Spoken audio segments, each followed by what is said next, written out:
तो क्या घर वालों ने कभी रोका नहीं आपको कि ये मत खेलो, जाओ मत, पढ़ाई पे ध्यान दो? नहीं रोके थे, तो मैं 2 दिन तक घर पे खाना नहीं खाया, किसी से बात नहीं किया। अच्छा, तो उन्होंने खुद अलाउ कर दिया। अलाउ कर दिया। मतलब को फायदा क्या होगा इससे? क्विक डिसीजन, तत्काल निर्णय लेना, आत्मरक्षा के लिए तत्काल अलर्ट रहना, कहीं भी आपको डर नहीं लगेगा।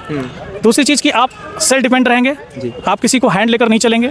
और दूसरी चीज़, आत्मविश्वास से आप भरे रहेंगे, है ना। और आपकी फिजिक फिट होगी, बॉडी फिट होगा, ठीक है, माइंड एकदम कूल होगा। और जब आप ये सब रखेंगे तो अपना कोई भी कामयाब आपको मिल सकती है। एक लड़का जिसकी उम्र महज 15 साल है, मध्य प्रदेश के धार में आयोजित मिक्स्ड मार्शल आर्ट। मैं आपसे बता दूं कि मिक्स्ड मार्शल आर्ट का एक ऐसा फॉर्म है जो कि बहुत ही खतरनाक होता है। जी हाँ, बहुत ही खतरनाक तरीके का ये मार्शल आर्ट है। मार्शल आर्ट में कई तरीके होते हैं, लेकिन ये मिक्स्ड मार्शल आर्ट है। इस मिक्स्ड मार्शल आर्ट में यदि मैं आपसे बताना चाहूँ तो मिक्स्ड मार्शल आर्ट में सब कुछ, मतलब जितने ही मार्शल आर्ट होते हैं, जैसे मान लीजिए ताइक्वांडो हो गया, जूडो हो गया, कराटे हो गया, ये सबका कॉम्बिनेशन, मतलब सबका मिलता जुलता है। इसमें सब तरीके की चीज़ें आप एक्टिविटीज़ कर सकते हैं, सब तरीके का स्टाइल एक्टिविटीज़ आप कर सकते हैं। मतलब इसमें आप हाथ का भी यूज़ कर सकते हैं और पैर का भी यूज़ कर सकते हैं, क्योंकि जूडो एक ऐसा मार्शल आर्ट का तरीका है जिसमें बस हाथ का यूज़ किया जाता है, डिफेंड किया जाता है, मारा जाता है, हाथ से पंचिंग किया जाता है। और वहीं ताइक्वांडो की बात करें, और ताइक्वांडो में बेल्ट, ये बेल्ट होता है यहाँ पे, इसके ऊपर मारते हैं। लेकिन जो मिक्स्ड मार्शल आर्ट है उसमें पैर के साथ साथ हाथ भी चलता है। तो आप इतने से ही सोच सकते हैं कि ये मैच कितना खतरनाक होगा। और इस मैच में मतलब mixed martial art championship, national championship, आज वो लड़का नेशनल में सिल्वर पदक जीत के लाया है। तो आज सुबह इस लड़के का ज़िले में मतलब ज़ोरदार स्वागत भी किया गया। तो हमको ये सूचना मिली, शाम को हम जहाँ पे वो सीखता है, प्रशिक्षण लेता है, हम वहाँ कोचिंग पे उससे मिलने चले आए। मैं आपसे एक और बात बता दूं कि पूर्वांचल में अगर देखा जाए तो मिक्स्ड मार्शल आर्ट में अब तक किसी ने कोई मेडल नहीं लाया। लेकिन देवरिया के गौरी बाज़ार के रहने वाले अनुकल्प सिंह, उम्र 16 साल, नेशनल में इन्होंने सिल्वर मेडल लाया। तो आइए हम अनुकल्प सिंह से बात करते हैं और जानते हैं कि क्या होता है और कैसे ये चीज़ें, मतलब कैसे कर पाए हैं ये। तो अनुकल्प जी, हेलो, कैसे हैं आप? ठीक, बढ़िया। तो कैसा लग रहा है अभी आपको? बहुत अच्छा लग रहा है। देवरिया का पहला MMF प्लेयर पहले है। हाँ, और मेडल भी ला दी, medal silver medal, national champion बन गए आप एक तरह से। तो घर वालों का क्या प्रतिक्रिया रहा आपका? घर वाले बहुत खुश हुए हैं। अच्छा, ये मैंने सुना है कि मिक्स्ड मार्शल आर्ट जो है बहुत ही खतरनाक होता है। तो क्या घर वालों ने कभी रोका नहीं आपको कि ये मत खेलो, जाओ मत, पढ़ाई पे ध्यान दो? नहीं रोके थे, तो मैं 2 दिन तक घर पे खाना नहीं खाया, किसी से बात नहीं किया। अच्छा, तो उन्होंने खुद अलाउ कर दिया। मतलब एक तरीके का मैं यही कहना चाहूँगा, बहुत खतरनाक होता है, इसमें चोट वोट लगने का, अंदरूनी कहीं चोट लग जाए तो आपको डर नहीं लगता है?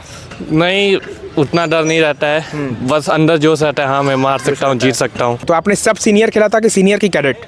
मैं यूथ भी खेला था। यूथ भी यानी कैडेट। वीडियो आप जैसा कि आप देख पा रहे हैं डिस्प्ले पे कि किस तरह से ये वीडियो में लगातार अपना अभिनय दिखा रहे हैं और सामने वाले को डिफेम कर रहे हैं, जैसा कि आप डिस्प्ले में दिखाई गई वीडियो को देख सकते हैं। तो इसका श्रेय आप किसको देना चाहेंगे? कितना मतलब आपको प्रशिक्षण, वैसे आप प्रशिक्षण लेते कहाँ पे हैं? क्या नाम है आपकी कोचिंग क्लास का? DNTA, Deoria national taekwondo academy. मैं इसको आलोक सर को मेरा बहुत मदद किए हैं। अगर आई थिंक देवरिया में, गौरी बाजार में तो कोई है ही नहीं यहाँ सिखाने वाला। मैं वहाँ से आता हूँ, आलोक सर के पास सीखता हूँ।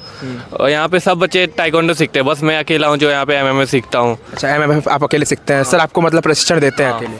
अकेले सर देते हैं। तो हेलो सर, नमस्कार। नमस्कार। तो सर क्या कहना चाहेंगे आप? पहली बार मतलब गोरखपुर मंडल में देखा जाए तो आप नेशनल मेडल लाया है, अनुकल्प सिंह ने, आपके स्टूडेंट ने। तो सर क्या कहना चाहेंगे आप? मैं यही कहना चाहूँगा कि मार्शल आर्ट सुन करके और ताइक्वांडो या फिर कोई भी मार्शल आर्ट गेम सुन करके लोग बहुत ज़्यादा बच्चे जो है और गार्जियन परेशान हो जाते हैं कि हमारे बच्चे को चोट लग जाएगा।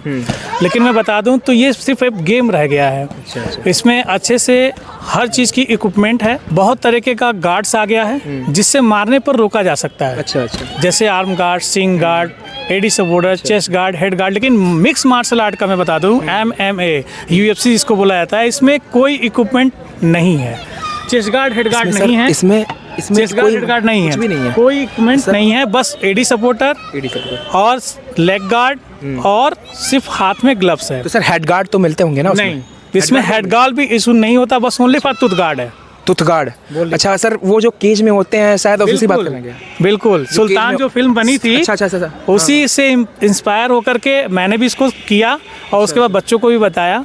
और मैं साथ साथ में वो भी नाम martial art, taekwondo, judo, karate, kung fu, Thai boxing, kick boxing और kalaripayattu, kalari martial art. Kalaripayattu sir, वो जो जिसका मैंने यूज़ देखा, एक आई थिंक एक मूवी देखी थी मैंने, बागी, उसमें उसको दिखाया गया है। चेन्नई वर्सेस चाइना में कलरीपयट्टू के थोड़े झलक हैं और बोधि धर्मन जी से संबंधित है। ये इंडियन मार्शल आर्ट है, उसको भी मैंने करा है। अच्छा, तो उसमें 9 इवेंट होते हैं, जिसमें से 2-3 इवेंट हमने किया है। अच्छा जी। तो सर ये जो मार्शल आर्ट बता रहे हैं आप, तो सर कहीं आपको मतलब ये नहीं होता है कि बच्चे को हम लेके जा रहे हैं, कहीं कुछ हो जाए तो मेरे पे जिम्मेदारी, रिस्पॉन्सिबिलिटी के साथ आप करवा रहे हैं, तो सर मतलब आपके मन में कुछ आता नहीं है इस प्रकार? एक्चुअली मैं भी आपको बता दूं कि मैं मिक्स मार्शल आर्ट में मैं भी यहाँ पे गोरखपुर मंडल का प्रभारी हूँ और साथ साथ में मैं रेफरी भी हूँ मिक्स मार्शल आर्ट का। तो उसमें क्या है कि रेफरीज होते हैं और जजेस होते हैं। ऐसा नहीं कि बच्चों को छोड़ दिया जाता है और मार के कुछ करते, ऐसा नहीं। वहाँ पे सब चीज़ अकॉर्डिंग होती है, अब समझ से होती है, अंडरस्टैंडिंग होती है। और मैं बचपन से भी इसमें लगा हूँ, योगा से भी मेरा रहा है रिलेटेड। अच्छा। और अध्यात्म, योगा और मार्शल आर्ट, ये तीनों को लेके चलता हूँ। अच्छा, मतलब सर आप योगा के साथ साथ मतलब कराटे, फिर जूडो, मतलब मिक्स मार्शल आर्ट सब कुछ लेके चलते हैं आप। सर ये जूडो, कराटे और फिर मार्शल आर्ट सीखने से फ़ायदा क्या है, मतलब ह्यूमंस को, हमको फ़ायदा क्या होगा इससे? क्विक डिसीजन, तत्काल निर्णय लेना, आत्मरक्षा के लिए तत्काल अलर्ट रहना, कहीं भी आपको डर नहीं लगेगा। दूसरी चीज़ कि आप सेल्फ डिपेंड रहेंगे जी, आप किसी को हैंड लेकर नहीं चलेंगे। और दूसरी चीज़, आत्मविश्वास से आप भरे रहेंगे, है ना। और आपकी फिजिक फिट होगी, बॉडी फिट होगा, ठीक है, माइंड एकदम कूल होगा। और जब आप ये सब रखेंगे तो अपना कोई भी कामयाब आपको मिल सकती है। लेकिन एक और चीज़ मैं आपसे पूछना चाहूँगा सर, जो बच्चे सीख रहे हैं यहाँ पे, ये कल को जाके इसका मिसयूज ना कर दे वहाँ पे, तो इसके लिए कुछ आप समझाते हैं? शपथ दिलाई जाती है। शपथ होता है? हाँ, शपथ दिलाई जाती है कि आपको अगर कोई भी कानूनी कार्रवाई होगी तो मार्शल आर्ट से हम निकाल देंगे। अच्छा। पहली चीज़ कि हम आपको यहाँ सीखने ही नहीं देंगे। कोई पुलिस केस हो गया, हम आपको निकाल देंगे अपनी संस्था, हम आपको कोई सपोर्ट भी नहीं करेंगे। अच्छा जी। पूरा मतलब आप देख सकते हैं कि जो मार्शल आर्ट होता है वो हमारे, उससे बुद्धि का भी विकास होता है, शरीर का तो विकास होगा ही होगा, और साथ में बुद्धि का भी विकास होगा, और फिर फिटनेस जो है, शरीर का फिटनेस वो सही रहेगा। और उसके बाद से और जो आप सर्टिफिकेट या फिर मेडल्स आप लाएंगे तो आपके साथ साथ परिवार का सबका नाम आप रोशन कर सकते हैं, जैसा कि अनुकल्प सिंह ने किया है। और मैंने तो यार इस गेम को यार मूवीज़ में देखी थी, आज सुना कि मतलब देवरिया का कोई लड़का यार सीख के मतलब वो भी नेशनल मेडल लेके आ रहा है, तो बड़ी बात है कहीं ना कहीं, ये बहुत बड़ी बात है। बहुत बहुत शुभकामनाएं आपको अनुकल्प जी, और ऐसे ही आप निरंतर मेहनत करते रहिए, आगे बढ़िए। और ओलंपिक, मुझे लगता है ओलंपिक सर अभी तक किसी ने खेला नहीं होगा अभी, है ना, मार्शल आर्ट से? मार्शल आर्ट में मैं ताइक्वांडो को बताऊंगा कि सबसे पहले ओलंपिक में आया ये। अच्छा। और 32 बार अपने रूल्स को चेंज किया है 32 बार ओलंपिक में रहने के लिए। देन इसके बाद से बॉक्सिंग है, बॉक्सिंग भी ओलंपिक में आता है। तो ये सब जो मार्शल आर्ट में ओलंपिक में लगातार आते रहे हैं, तो इसका क्या है, क्रेज़ बढ़ रहा है। और ये सेल्फ डिफेंस के लिए, बच्चियों के लिए, आत्मरक्षा के लिए भी ज़रूरी है। मैं बता दूं कि यहाँ देवरिया में 3 जगह जूडो कराटे प्रशिक्षक भी हूँ, जिसमें टिल्ला टाली देसाई देवरिया और रुद्रपुर गोहना, और यहाँ पे एक और विद्यालय है क्या बोलते हैं, लार। लार में भी मैं 3 जगह मुझे जूडो कराटे प्रशिक्षक बनाया गया, नियुक्त किया गया है। मैं उनको बच्चियों को कर लेते हैं, पूरा जाके सिखाते हैं, प्रशिक्षण मैं उनको देता हूँ जी। और साथ में इन बच्चों को भी प्रशिक्षित करता हूँ ताकि अपना भविष्य बना सकें। सर आप प्रशिक्षण दे रहे हैं, बच्चों को सिखा रहे हैं, इंस्ट्रक्शन दे रहे हैं ताइक्वांडो मार्शल आर्ट के रिगार्डिंग, बहुत बड़ी बात है कहीं ना कहीं है, क्योंकि सर देवरिया शहर में आप सिखा रहे हैं, तो ये कहीं ना कहीं बहुत बड़ी बात है कि बच्चे मार्शल आर्ट को जानते हैं। और अनुकल्प सिंह जैसे बच्चे मिक्स्ड मार्शल आर्ट में मेडल लेके आ रहे हैं, वो भी नेशनल में, ये कहीं ना कहीं बहुत बड़ी बात है देवरिया के लिए, हमारे क्षेत्र के लिए, हमारे पूर्वांचल के लिए। और जैसा कि अनुकल्प सिंह ने बताया कि मिक्स्ड मार्शल आर्ट बस कहीं सुनी बातें हैं कि इसमें जान का खतरा है, कुछ नहीं है। मैं आपसे बता दूं, इन्होंने भी कहा कि इसमें जान का कुछ भी खतरा नहीं है, आप आके सीख सकते हैं, कर सकते हैं, और यदि इंसान ठान ले तो कुछ भी कर सकता है, जैसा अनुकल्प सिंह ने किया। पढ़ाई किस कक्षा में पढ़ते हैं आप? मैं क्लास 11 में पढ़ता हूँ, RBT विद्यालय पुरवा।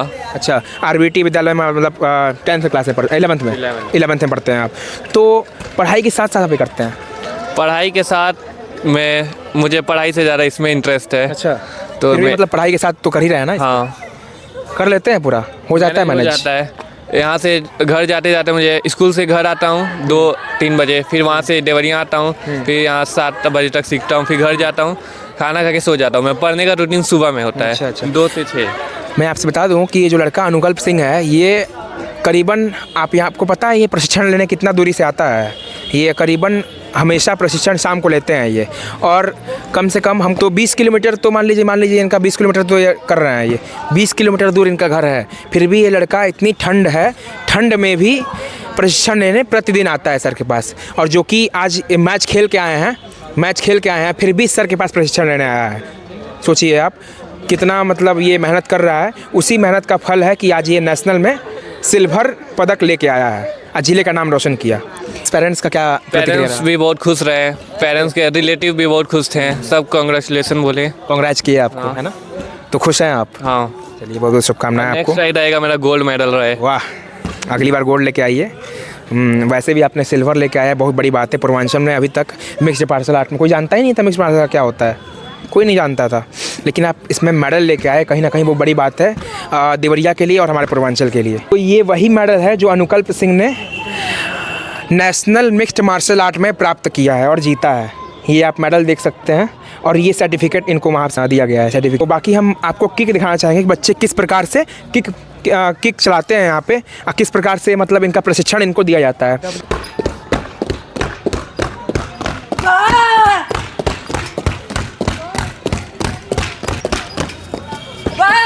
तो इस प्रकार से आपने देखा कि बच्चे किस प्रकार से किक चला रहे हैं, इस पर किक मतलब पैरों की कला अपने दिखा रहे हैं। तो ये कहीं ना कहीं मतलब बहुत ही अच्छा लग रहा है देखने में, और आप भी इस चीज़ को देख के प्रभावित हो, यहाँ पे सीखने आ सकते हैं और सीख सकते हैं इस चीज़ को। काफ़ी अच्छा है और काफ़ी मतलब आपको इंटरेस्ट भी आएगा ये सीखने में, और एनर्जी तो आएगी ही, फिटनेस भी बॉडी का रहेगा ही। तो मैं अनुकल्प बोलूँ, अनुकल्प जरा भाई यहाँ पे आओ और दिखाओ किक कैसी, किस प्रकार से किक मतलब वहाँ पे तुमने किया है, थोड़ा हम भी देखें।